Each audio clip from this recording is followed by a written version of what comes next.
And we're live. All right, welcome back, people. We're glad you joined us again. So, hey, all you crazy sci-fi and fantasy fans, it's time for your daily dose of shenanigans over here at the Blasters and Blades podcast. Just three nerdy veterans geeking out over our science fiction passions and fantastical fantasies. A place where magic is king, the sky is the limit, and space is the place. The podcast that puts the fun in dysfunction. So without further ado, we're going to let our guest, Mr. Lynn Barry, introduce himself. So can you tell us a little bit about who you are, Lynn? A little bit. Well, okay. I got to better shorten the list down to. Um, I've always loved science fiction and fantasy and crazy things and weird animals, and I've said, you know, maybe I should try writing something. So I tried writing something, and it turned out that my mom looked at it and said, "Yeah, this is pretty good." And then about a year later was first grade. Uh, so I just kind of kept with it from there. Fell in love Okay. with. Okay, go ahead. No, I was waiting for you to continue from first grade onward. I mean, that's an You epic went journey, but first I'm grade down to for it. now, magic. Yeah, first grade to now, magic. I mean, I You was down with know, you for that epic journey. well, epic journey. Well, that's kind of like the prologue part where you have that inciting thing, and you have to skip forward to get to the more interesting parts of the story, and then you can fill in the rest later. Uh, So what you're saying is there might be a prequel story coming out sometime soon. I think there's always a prequel story about to come out, especially when it comes to me.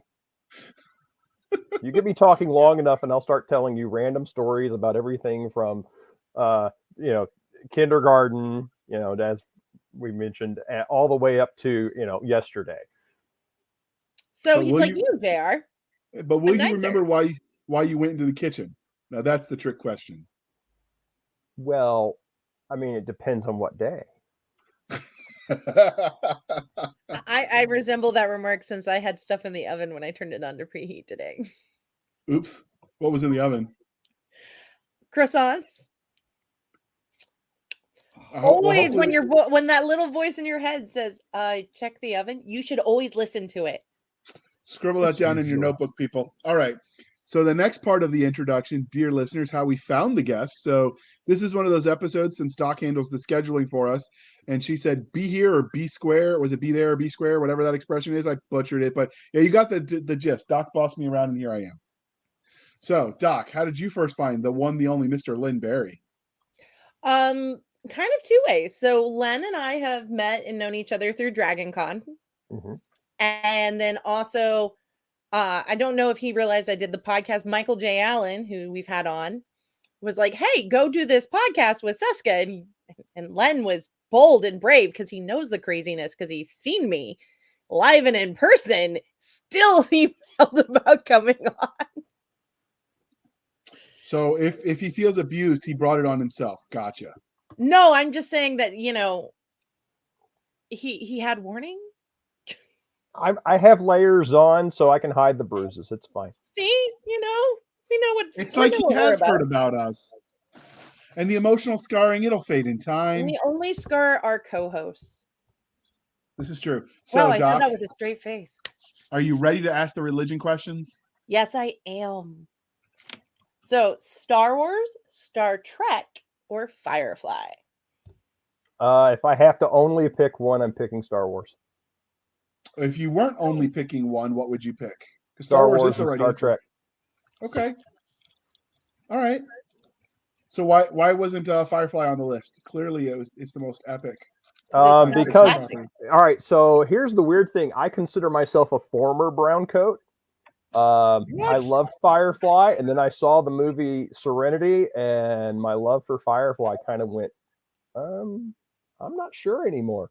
So you can go back because everybody tells me once you go brown, you can't go back. I don't think that's what they were talking about, Cisca, but we're going to move on. I will say after that, I did gain a fandom of Chiwetel Ejiofor, who played the operative. So I wouldn't say it was up to the level of Star Wars or Star Trek, but that is fair. Okay.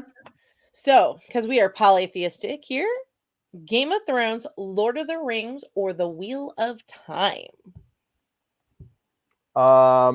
I'm probably supposed to say Game of Thrones just because George Martin writes lore for video games from Software, and I'm highly influenced by them. But I would actually probably say my heart really says Lord of the Rings.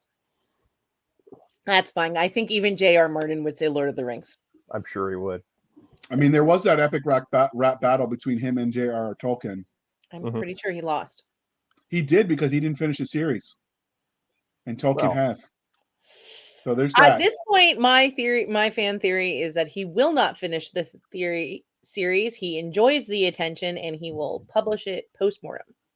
He has been writing a prequel, I hear, to the That's not series. JR. Prequel is not finish. No. I know, because he's avoiding it. I think maybe he wrote himself That's into part a of corner. my that's evidence proving my theory.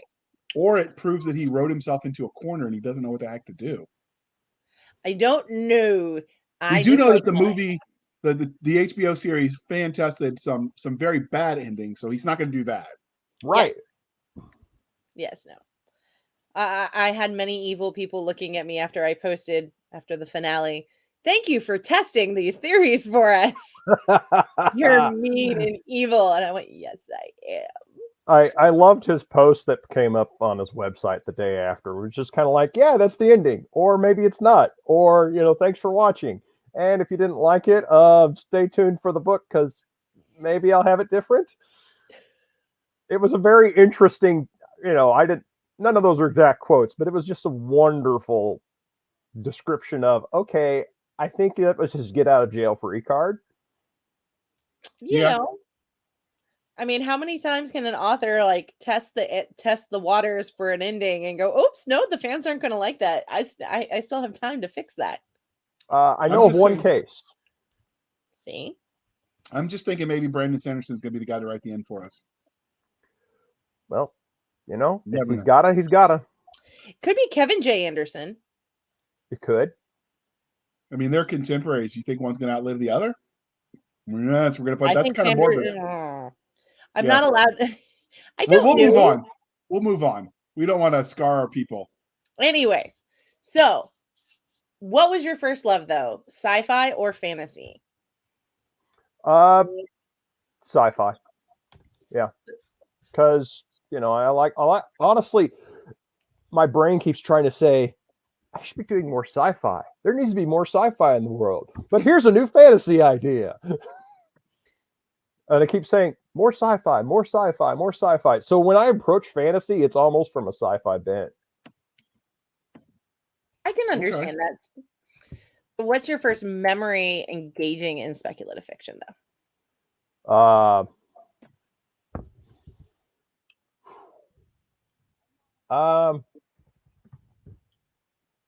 There's like 3 different ways I can answer that.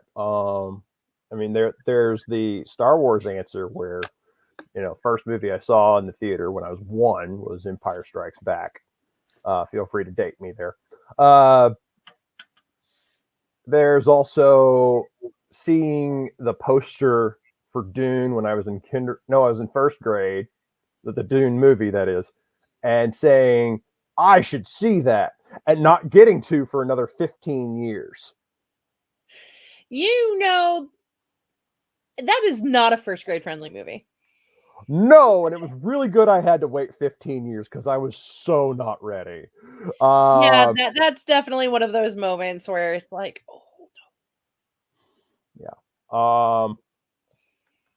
I would always take up reading, the weirdest, craziest thing I could find that was accessible to a kid. I mean, I was reading all the little choose your own adventure and, my teacher is an alien and kind of things of the 80s. I can't remember. I remember the cover that the teacher is an alien where the teacher's like pulling off the human face and there's like. I remember. Yeah. I think I remember that book. Yeah, I'm trying to remember the exact title of it, but I didn't like to read in the 80s, so. What? I'm dyslexic. I came to reading later in life, and I came to reading, and I went straight from reading like the stuff I had to my mother giving me an Anne McCaffrey book, and then it was like deep dive science fiction. ADHDs, we do that. I just Fair. haven't come out for air yet. One day you'll slow down. One day. I did for a while. It's called basic training. Yeah. I mean, we got to read the Soldier's Manual, so that's something. You know what? Some of that did seem very sci-fi, like the delusions of that. That's how the army works. I was thinking the same thing, so I'm glad we're on the same wavelength. Although I don't know what that says about both of us, we might be in trouble. So what is it, though, that you really love about the speculative fiction genre? Because you love it. Well, I better love it, else I'm in the wrong place. I love it because anything can happen, but at the same time, we can say anything we want about the current world and get away with it. You can. So that is the beauty of all of speculative fiction writ large, is you can think about ideas in a way that is, I guess, in some way safer to think about, because it's not you're not accusing anyone. You hush, Elvis. So how did your love of he likes science fiction too? How did your love of speculative fiction as a genre transition into you writing stories in that space? I never really stopped having an active imagination. You know, kids have imaginations, and mine never turned off. I just started going to more and more places and ended up in weird, crazy corners. And now people say, "Where did you come up with that? Were you abused?" I'm like, I don't know, and no, I was not abused. Sorry, Elvis is wanting to weigh in his opinion. No. He doesn't think you were abused either, so you're good. All right, cool. I'm laughing because I remember a friend once telling me that her daughter was starting to write horror, and it really freaked her out. And she goes, "They're going to think I did something to my kid." I mean, it can be scary when a kid does it, because I've heard of school systems like calling CPS on parents when the kids wrote that. The kid was a teenager. I think it was more just a case of the case of the mom perspective of they're always the kid. Yeah, that happens. So I mean, I went to high school more recently than her. I looked at her and I went, "High school is kind of scary all on its own." Fair.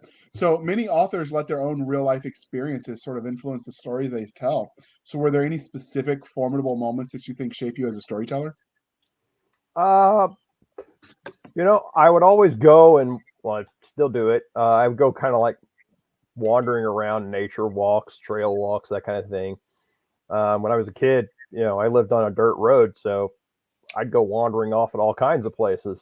And, you know, a lot of that keeps crawling into my work, sci-fi or fantasy. It's character inevitably will end up in some weird or different forest or crazy road, or just off in the land of crazy imagination that's just around the corner. Okay. That's a good place to be. I think there's something lost in a society when people spend too much time looking at technology and not enough time just sitting in quiet and using their imagination. Yeah. So I've done the other part too, where I use my phone way too much when I get on those trails, and eventually have to say, "Show it in your pocket, Len." Well, I mean, I can listen to a favorite podcast, thing but to do to my friends when they're camping or like at SEA events or conventions is go, like, everybody else will be like, "Oh, that's so cool," and I'm like, "Why are you on your phone?" I can dig it though. I get it. Somebody needs we all need that reminder to kind of be in that moment, because that moment won't come again. Right. But do you use your con director voice when you say that, or do you use your mom voice? I use the correct voice. Sometimes Okay. it's kind of the same voice. Okay. Good answer. But switching into fandom questions, because you and I met via fandom.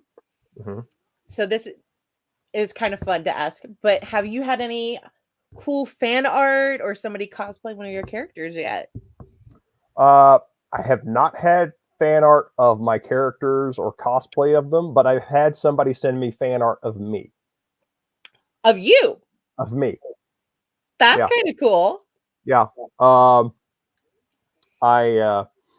I was sent over over the holidays. I was sent a card from an online pen pal from Singapore, and they drew a picture of me, my little mascot doll, and their little mascot as kind of Aw, like having the holidays together. that's sweet. Yeah, it was wonderful. So what So, is this mascot doll of yours? It is Akito the Red Panda. He, oh, he's about well, here I'll show you, and because he's in arm's reach. This is Akito. so I cute. Okay. I found him at Dragon Con 2.5 years ago. So he's just become your good luck totem? That he's my mascot. He goes on the Instagram and has adventures and tries to sell books for me, and sometimes he does. I'll take it. Yeah. Where- Does he get a paycheck? Can you I claim him on pay your him. taxes? I pay him in Kibble. snacks, especially apples. and Okay. air conditioning. Yeah. Red people like it cold. Well, yeah, they really like it cold. Can you deduct him from your taxes? Now, that's the important Um, question. I tried Not deducting yet. you this year and it didn't work. Dang that I'm working- IRS. I'm working on a plan, though. I haven't told anybody about yet. That eventually I will be able to deduct his things on the taxes. We're getting there. Nice. Okay. You'll have to tell us your secrets later, offline, Yes, for a friend. for a So, friend. has anyone asked you for your autograph yet? Yeah. I've got a friend. He actually wants my autograph so much and so often that he might get a digital copy of a book, but he will always find a print copy of it just so he can stick it in my hand and say, "Will you sign this, please?" That's awesome. It's We still all counts. need that friend. He even hunted down an art book that I thought every copy of it in the world was in the back room. Every copy I hadn't sold was in the back room, and he pops up with one out of the blue like 2-3 months ago. I'm like, oh my god. I'm like, oh, all right, yeah, I'll gladly sign that too. Cool, thanks. That's awesome. So, what was it like the first time someone asked you to sign a book? I think the first real time that it happened, again, Dragon Con. I just had my first short story published, and it was the only way I was going to get copies if I went there and grabbed a few from the small press that did it. And they had gone there. My friend, well, a couple of my friends who I was with went there. They got hardcover copies, and they were just kind of hanging out. Back in the days when Dragon Con didn't have the super huge attendance, so they still had couches. Those were a long time ago. Yeah, a few years back. So I just kind of chilled on one of the couches that was available, and they're like, "Oh, hold on a second, Len." And one reaches out and it's like, "Hey, want to sign a book?" That's awesome.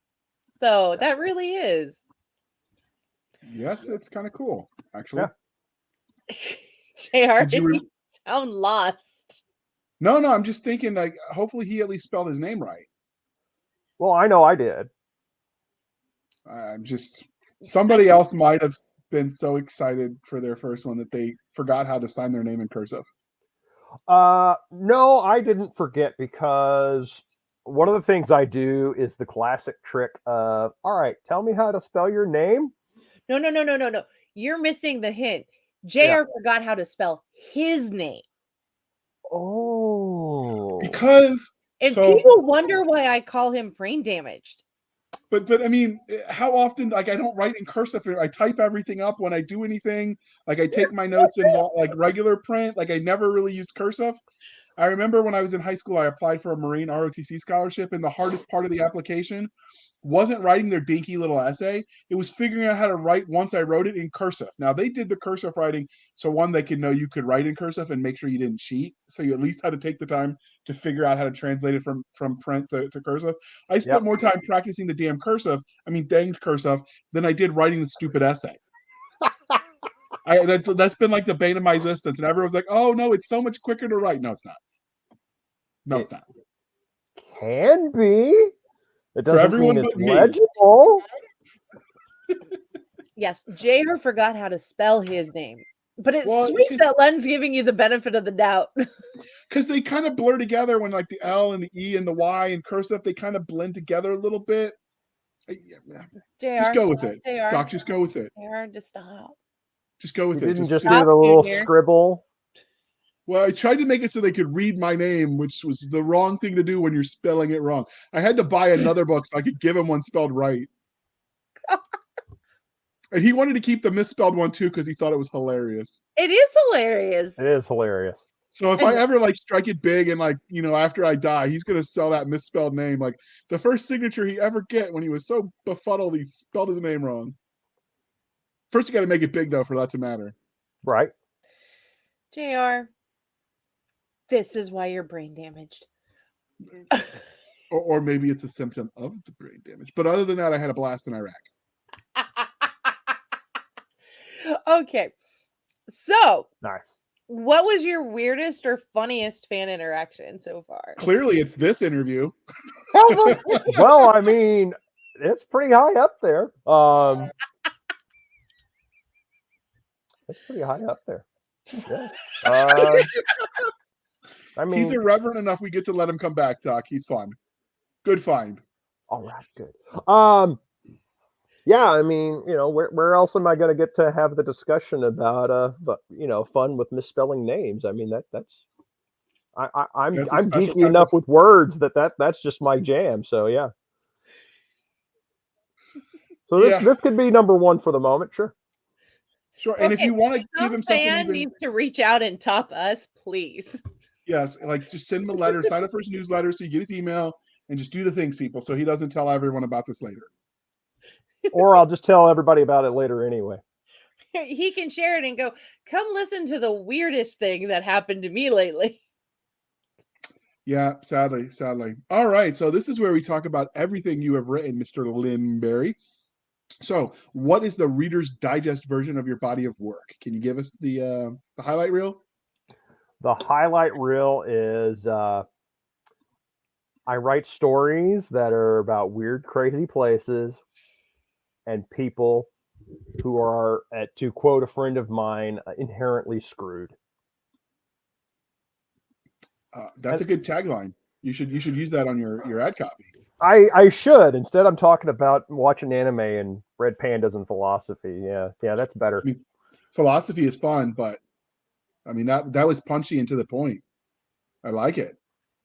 Yeah, I'll have to remember that one. All right. So is how many books have you written? Like what are you known for? Now, what am I known for, or how many have I written? Those are two very different questions. How many can fans go and find?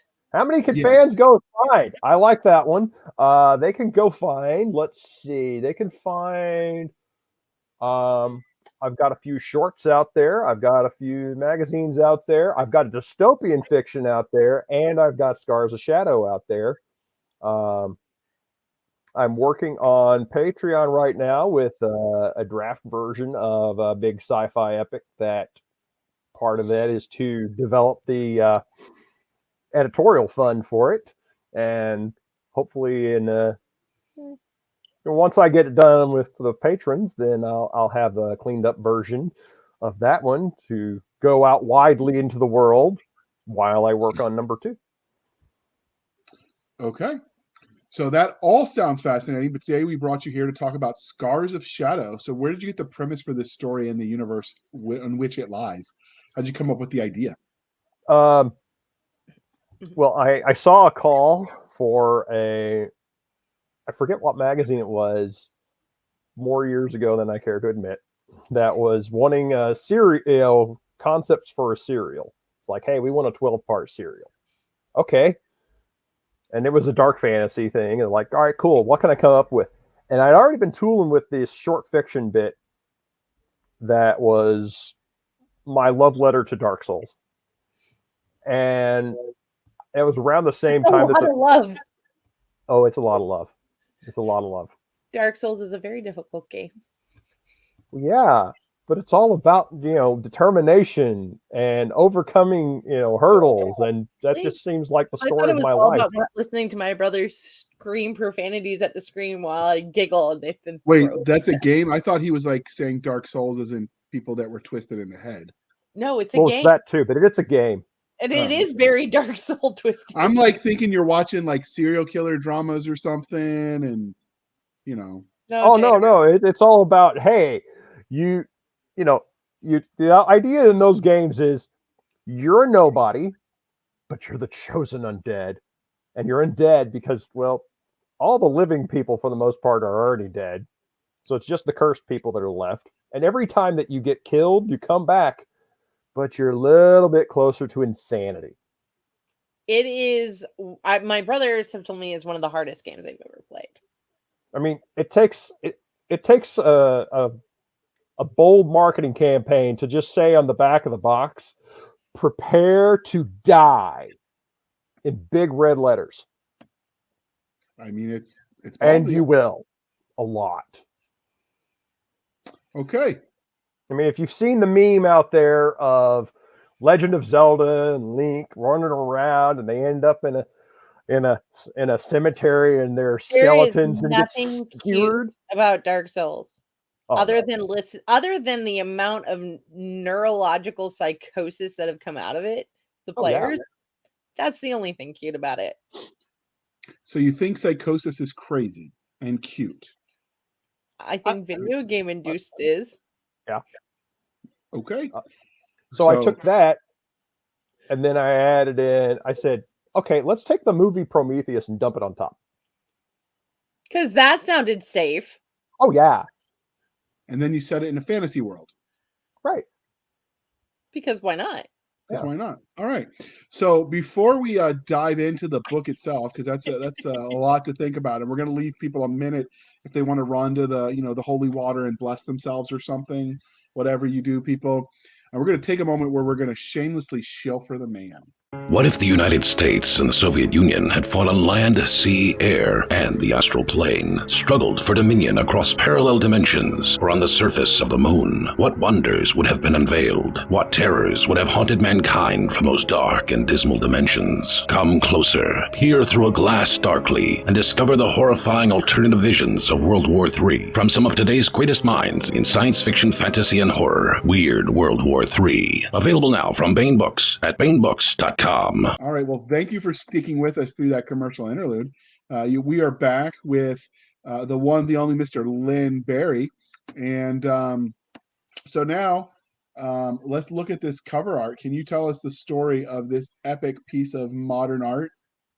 Well, so initially when I did the story, I did my own drawing for it for each individual installment. But I knew when I compiled it together, I was going to need something better. So I went looking, and I got in contact with Phoenix Cover Designs, and Alexandra over there, she came up with this. I've added some ideas back and forth with her. She showed me her mood board. I said some things I was thinking. I showed her the art that I had previously for the installments.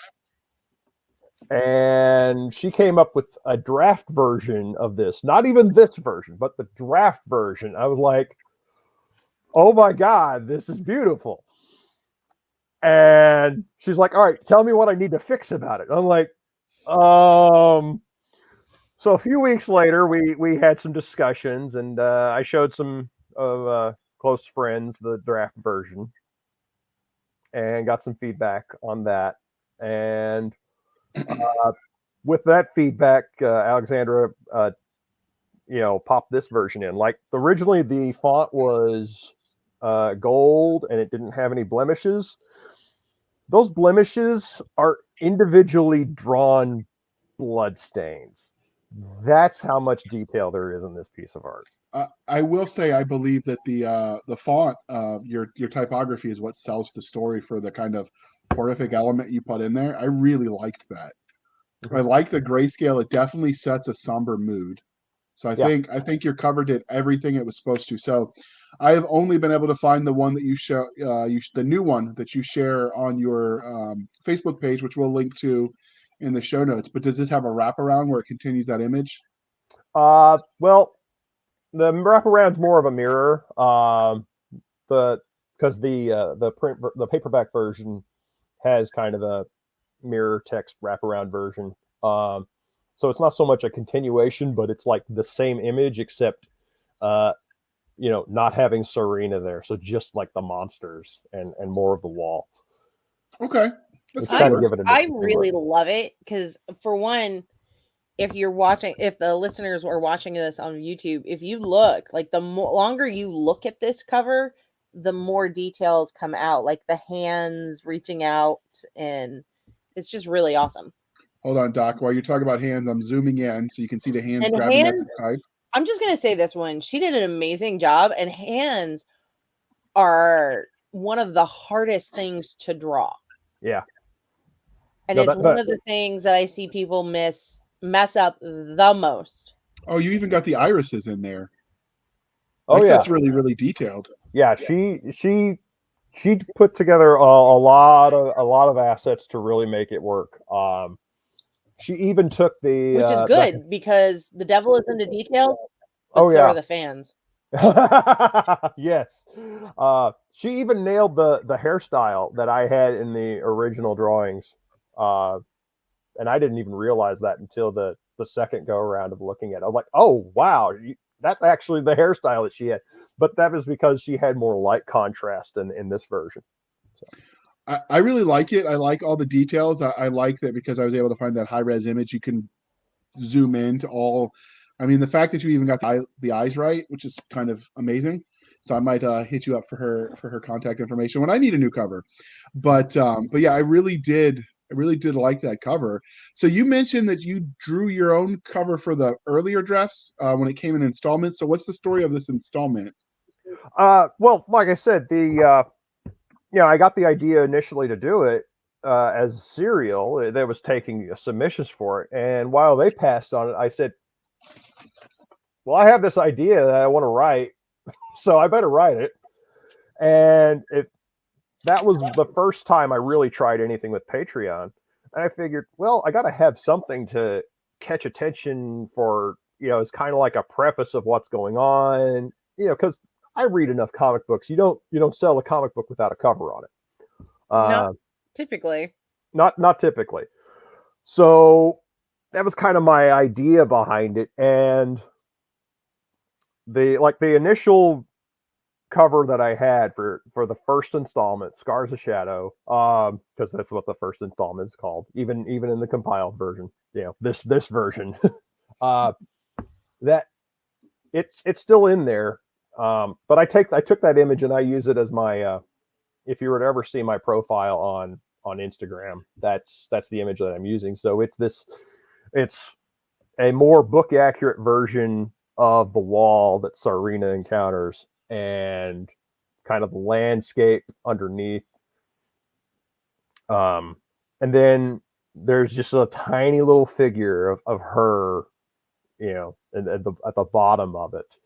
And because the first thing that happens is she encounters this crazy wall that's bleeding. Walls aren't supposed to do that. Details.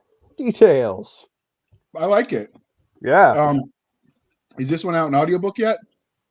Not yet. That is a long-term plan and goal, but I'm working on it. Okay. So moving on to the book itself, what would your 30-second elevator pitch be for this novel? I gotta remember what it is now. Somebody asked me for it the other day, so I kind of got sticker shock on it. A cursed witch is wandering for solution to how to fix a broken world. And in her travels, she comes across an impossibly bleeding wall, and then is tormented by a community of those who feel like she's the cause. That's problematic if they're attacking the person trying to save them. Well, that's how it always goes, right? You're the villain until you're the hero. Yeah. So, what is it that makes this series special? Because this is a series, right? It's a series in the sense that there's a setting, and I tell different stories in the setting. Okay.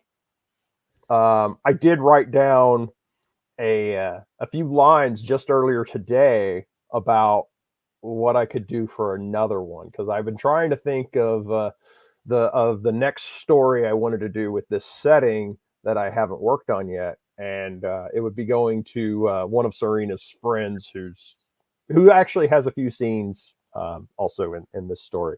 But I don't know. I'm very much one of, you can find hope even in darkness. Mm-hmm. So if you can break the whole world and still find hope, that takes a lot of willpower and a lot of faith, internal self-reliance kind of faith to overcome. So I guess it's the reason why I like the Dark Souls stuff. It's the reason why I like most things like Berserk, anything on the grimdark line of it.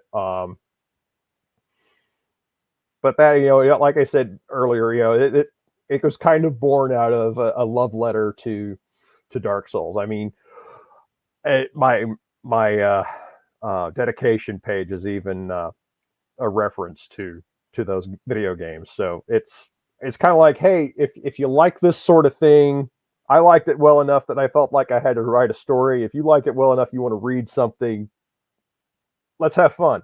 No, I think it's great. Yeah. Fun in the sense of, hey, let's go on some nihilistic self-destructive adventures and try to find ourselves in the process. Aren't those the best kind? Yeah. I think they're the only kind JR does. Yeah. If it weren't for bad luck, I'd have no luck at all. So, which tropes do you really think Scars of Shadows hits on the best, or did you take and twist? I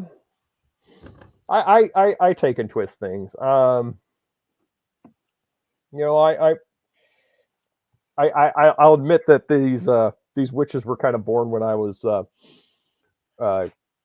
taking my playthrough the second video game. I was like, hey, this like dark kind, not quite dark magic using kind of character seems neat. How can I write more with that? How can I do something with that? Because a lot of people take gaming as an escape. I take gaming as, okay, now I have something to write about. I get the creative engines flowing, and now that they're flowing, here we are. So a character really kind of grabs me, and they slap me around and say, write my story. Yeah. So this was a case of a character saying, write my story. Do you always do what the voices in your head tell you to do? No. Okay. Just I checking. think that's the legal answer we have to always say. No. That, and I've learned which ones to tell no to. Well, I mean, one of my favorite stories came from Anne McCaffrey, the Master Harper Pern novel. And she was like, literally, the character just wouldn't leave me alone until I wrote it. Yeah. Oh, yeah. So, I mean, that you're following in greatness with that answer. Yeah. So JR loves to have me ask about subgenres because he thinks they're a thing. But where do you see this story fitting in the subgenres? I mean, it's definitely grimdark. Mm-hmm. But it's not lit RPG, even though it's very an homage to a game in a way. It's adjacent to that, but it's not Portal Fantasy in the least, so automatically off lit RPG. I know it's sad, but no set gain progression, so I can't even claim cultivation. No, it sounds like it's like a grim dark version of classic fantasy in a good way. That I'll take that. I will So- take that because that's usually what I'm trying to do. I take all sorts of inspirations here and there and from different writers in different places. A couple of them are not even speculative, but it's not me trying to do anything the normal way. Because if I did everything normal, I can't do anything the normal way. I have to do it the hard way. It's okay. You're doing it the right way for you. Yeah. Yeah, See, if we're people gonna said go I with had that. no social skills, I mean, that's because they were right, but we'll I just mean, move yeah, on. they totally were. Hey, interacting with others is still social, even if they scream in terror at the end. Thank you. You're welcome. Now I know why you invited him. So, because he takes my side. I bet he even likes pineapple on his pizza. I've No, had he it seems- once. He seems like a really good guy. I don't think he would do that to us. No, it's not to us. It's just to you. So, but now on to the story itself. So, can you tell us a bit more about the main character and what makes them unique? Serena is a member of they're called witches. There's kind of like this order. They're trying to hold the world together. They used to be kind of like the I don't know. You kind of call them like the Avengers of their fantasy realm. And well, now these curses are running around, and people don't stay dead. That is And what's that? that's pesky. That's pesky, and because of that, the world is slowly decaying, and her order is broken. They went and hid in the clouds, and she's stuck on the ground, wandering around. Where are my friends? And while she's wandering around looking for her friends and trying to do her job and fix the world, people are saying, "Hey, yep, she's cursed. Throw her in that nasty pit over there, and we'll just let time let her go crazy and decompose over and over." Do you And that's ever no say? Do you ever say what happens to the witches that abandoned her? Some of them. Oh my. That Ooh. sounds That- That's my yes, and not everything, so I can say more later. That's fair. I'll give you a pass. Okay, good. Only because Doc likes you. Okay, I good. do like him. He's a good guy.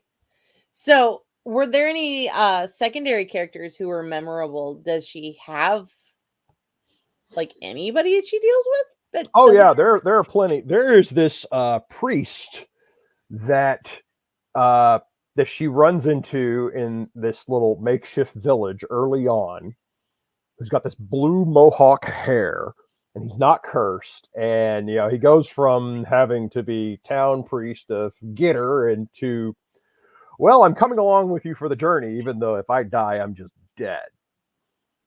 And I wasn't even planning for him to come along. And surprise, he said, "Hey, I'm on this journey too."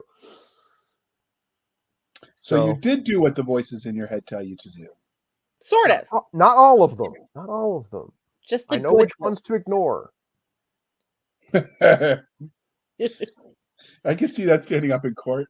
That's the laugh of somebody who never ignores the voice in his head. Never. But Doc, you weren't supposed to tell people that. Oh, I'm sorry. Not. All right. It just depends on which voice is the loudest. It's okay, JR. Your mom said this was a good day. I could be mean to you again. You're fired. I'm gonna take your pay. And might be looking for a new host, so we might be hiring Len. Who knows? But did you I already have ask? podcasted before. Well, there you go, Doc. You're in trouble now. But have you podcasted sober? Because we don't. Well, never mind. Bad We joke. do We'll move on. sober.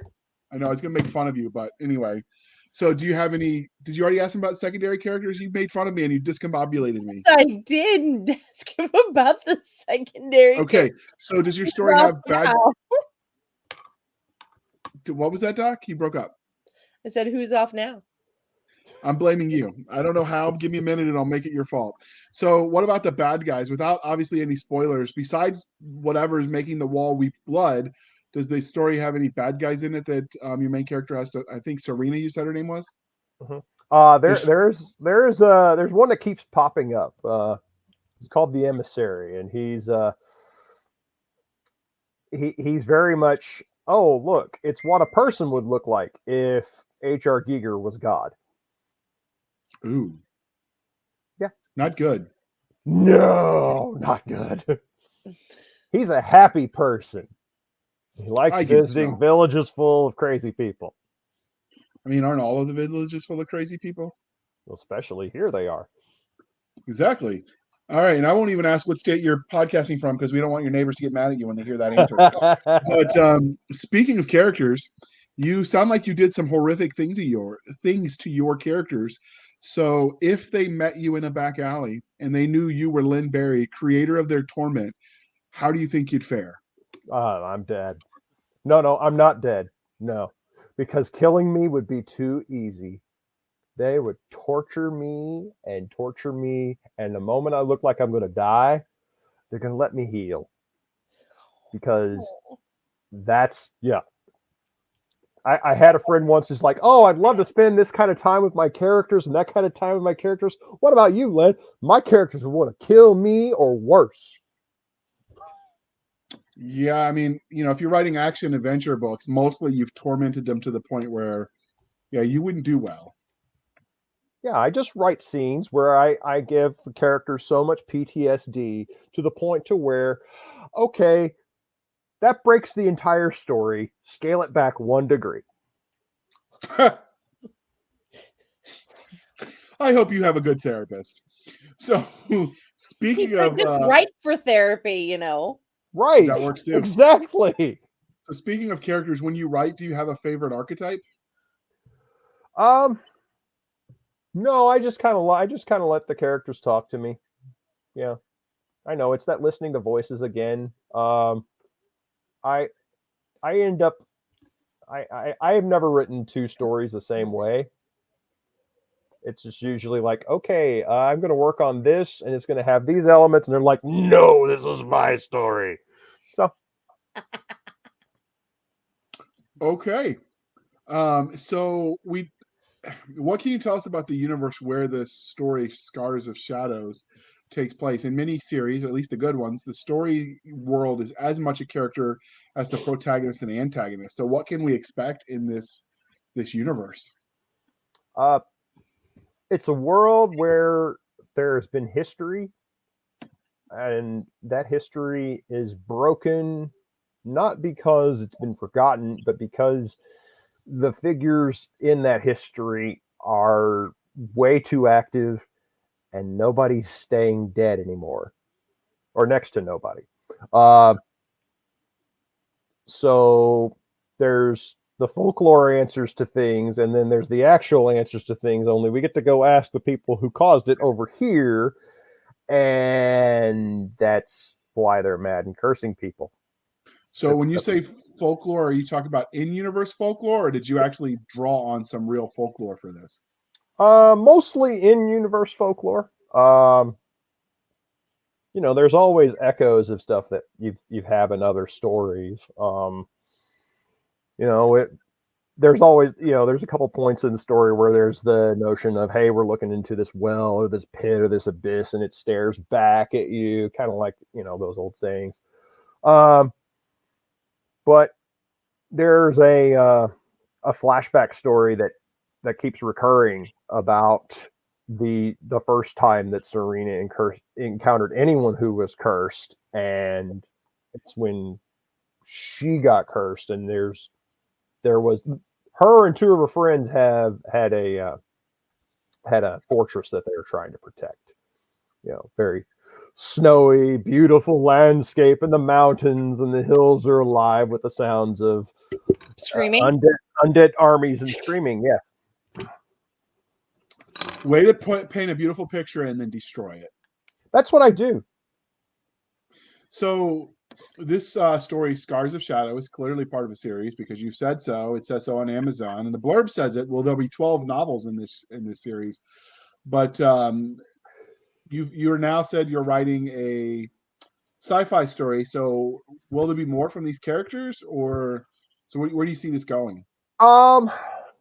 I have a few ideas of exactly where this setting will go. It's one of those I want to try to measure it out right because it's what I'm trying to do for this, the crazy set of fandom that I'm, at the edge of, those who like gaming but don't necessarily, want to stat out lit RPG. Hats off to anybody who does stat all that out because that's not easy. But I have a few places where I wanted to go. One of it I have sort of a almost Seven Samurai kind of story in the setting. I have a not quite prequel that says how the curse started, with the one who started it all in their crazy dark domain and realm of shadows and such. It's one of those things that I'm big on really broken, crazy stuff, and this is probably the setting that dwells the most on really broken, crazy stuff. So whenever I get a really insane thought, that's where I'll start pumping this into. Okay. So avoid the happy pills until you write the story, and then you can take your happy pills. It's a different kind of happy pill. Yeah. Bourbon? Was it the bourbon? Oh, no. I need something even crazier than bourbon. We'll talk. See, we really got to get that mead company to sponsor us. We talk about our drink of choice every so often. Or a coffee company. That would be good too. A coffee company would be great. Yes.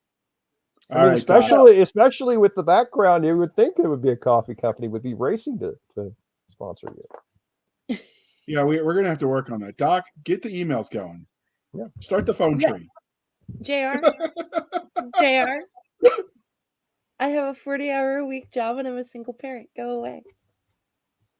I just like to give her new tasks just to watch her freak out, and then she gets mad at me, and she generally calls me to I just stick his mother on him. She's done that too, but I take that as freaking out, and I win. So, yeah, your standards are so off. Anyways, we take our victories where we can find them. Absolutely, he gets it. There you go. You found a common soul in this one. So, but back to our literary universe of choice. So, every universe has its own internal consistent rules, technology, or even magic has its own rules. What sort of magic can we expect in this universe? There's a couple of things going on with magic. One of them is a kind of a self-empowerment sort of magic that looks more standard and, I'm going to shoot a magical ray or something like that, or I'm going to take some deeper part of my life energy and look into the future or the past or something like that. Then there's also this other magic that works off of the coins that these witches are rewarded with for doing a good job. And for every one that you have, you can actually make this well. You can restore yourself with one, or you could even make a well to serve as a rejuvenating pool. Fountain of youth for those who are cursed and don't want to go crazy. Just saying, sanity is overrated. Right. JR has very little left. He has to say this. Did I say that out loud? All right, Doc. You only said it to the other voices. It's okay.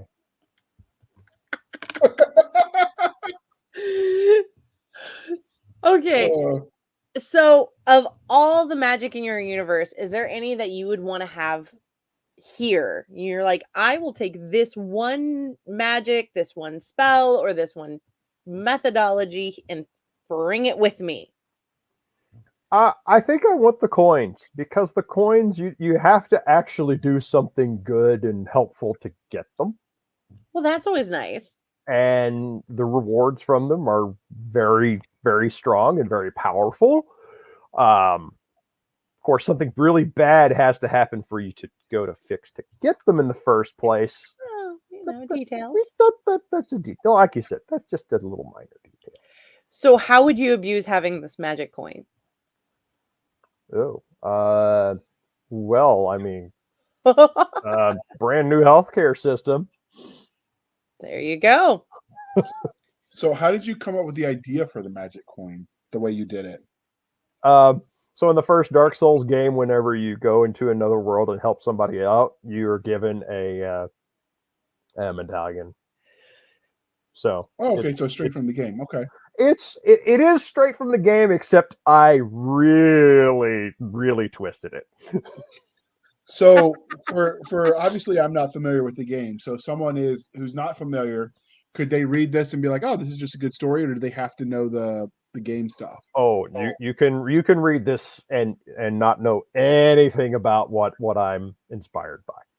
Now, if somebody who was aware of the game and they read this, are they gonna be like, I see what he did there, or is it more subtle? At times, yes, and at times, no. I mean, Okay. at times it's going to be subtle, and at times it'd be like, oh, this is... Why was he playing a stupid magic user? They suck. Okay. I can dig it. Yeah, I mean, it's I took the inspiration. I mean, and a lot of the things that have inspired me before I was ever playing those games, I found out, hey, that inspired them too. So it's the a constant merry-go-round of everybody inspires and everybody else. At the end of the day, I have to be able to tell it, and I have to tell a story in a way that anybody can grab it, read it, and enjoy it. Because if I didn't, well, then nobody's going to grab it, read it, or enjoy it. Okay. All right, Doc. Now that I've interrupted you thoroughly, you can go back to your regularly scheduled questions. Ooh. JR, it's a good thing you're special. So we've talked about how you would abuse the magic, but and you've talked about some of the creatures, but were there any fantastical creatures in this series that you want about designing kind of on your own, or is it all the game and folklore put in a blender? Oh, the creatures is where I went crazy. Okay. Oh yeah. So how did you go about doing your creature design? Some people start because they're like, I need something that does X. Some people are like, I just got some food poisoning one night, I go in part of where they are, what they're inspired by, or not inspired by, what they're influenced by. And then I start playing ecologist and biologist because I have a degree in those things. But I think that really always makes a much more believable character or a creature if you have some logical explanation, even if it's just rudimentary biology. Yeah, it's slapdash nightmare fuel creature by a magical influence, but at the same time it's also okay, which of these elements really work together? Can I actually give a spider a lamprey mouth? So I'm just saying, no spiders.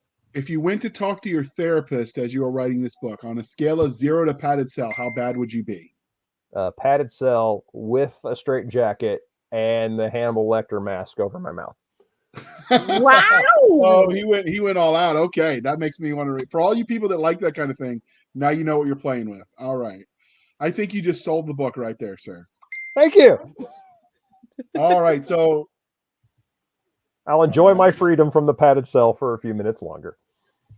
Absolutely. Just long enough to get to the keyboard to write more. Yes, absolutely. Or maybe they'll put the keyboard in the padded cell with him. It'd be hard to do it with in the straitjacket, though. I mean, like you could get the Neuralink. I'm sure Elon Musk will hook you up. Or at least Dragon software. Ooh, Yeah, Dragon software is really good. There's no way the Neuralink could go wrong, and not in its own horror story. Oh, Wait the a kind of thing minute. I would write in science fiction? No, not at all. Yes, I was just thinking that. Yeah. So clearly this interview is winding down. But before we wrap this up, was there anything about Scars of Shadow that we didn't ask that you want to tell us? Let's see. I mean, I can give you plenty of links of where to buy it. I mean, you didn't ask about that. Well, You we did got ask that on it. link in your social media. We do have your Amazon page. Is this a wide story or is it only on Amazon? Oh no, it's wide. It's wide. Okay. Yep.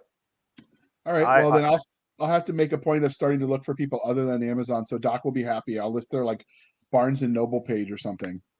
Nookie. I love feeding my Nook. Okay. Yeah. I am also a former Barnes and Noble employee. So. See? Okay. So my one problem with the other sites is a lot of them, they're tech, like you don't just get a landing page for the author. So you can go, I like this author, let me go through everything. And it makes it more difficult in this format to link to them, you know? You would be getting a gobbledygook link that's like everything that they've got that comes up on a search engine. You're right. Which is frustrating. I know. But that's why we put your website on there. However, maybe you two can like put your going to a bookstore. Maybe you two can put your Barnes and Noble secret decoder rings together, and together you can get them to update their website. You think you could do that for me, Doc? Do you know how annoying I am when I get intellectual lockjaw on a concept? Do it. All right, people. Target makers just capitulate because it's faster. So now, when they update the website, we will all send thank you letters to Doc, and we will just move on. She says, "Pay her in booze." All right. No, they can pay me in books and coffee. That's even better. Barnes and Noble has a cafe. They do. Isn't that just Starbucks that they sell? Spinach quiche. No, they spell that spinach quiche and the cheesecake and the coffee. That's all I need for life. And books. All right, it's good to know. If you want to bribe Doc to get on the show, send her spinach quiche, coffee, and cheesecake coupons that work, not ones you wrote yourself. All right, so before we let you go, they're homemade items. I mean, as long as you pay up. I have a brother; he can taste test for me. Okay, so if your brother drops dead, you know you're not to eat it. Okay, I got you. I see what you're doing. So I would like to remind you, dear listener, that once you read this book, to please be kind and speak your mind on the reviewing platforms. Your reviews help the right readers find the right book. So do the thing. And if you can't review it on Amazon because you bought it on Barnes and Noble, review it there. If you can't figure out how to work their 1980s website, then you can go to Goodreads. There were no websites in the 1980s. It's a 1990s website. Come on. Thank you. All right. If you can't review it there, go to Goodreads or BookBub or any of the other places. And if you really can't figure those out, start your own website and review it there and share it with all the peoples. And I bet authors will throw books at you just to get you to review them on your website. Yeah. And so that's our daily public service announcement. Doc is going to shoot me for all my insults to Barnes & Noble. So if I'm not here next week, send a search party. Doc murdered me. With that out of the way, Lynn, can you tell listeners how they can find you on the wild, wild interwebs? Sure. Well, I mean, my website, as mentioned, it's Len, Len -Berry, BERRY.com. You can find me on Facebook at Worlds of Len. Instagram, it is, because I had to do the spelling differently for the whole. Somebody was camping on all my titles, of course. My website has all my social medias on it though. Yeah, len-berry.com. You'll find me. Yep, and all of his links that I link on this show notes. Wow, I can talk much, I promise. I actually grabbed right from his website. He was one of the easiest authors to track down.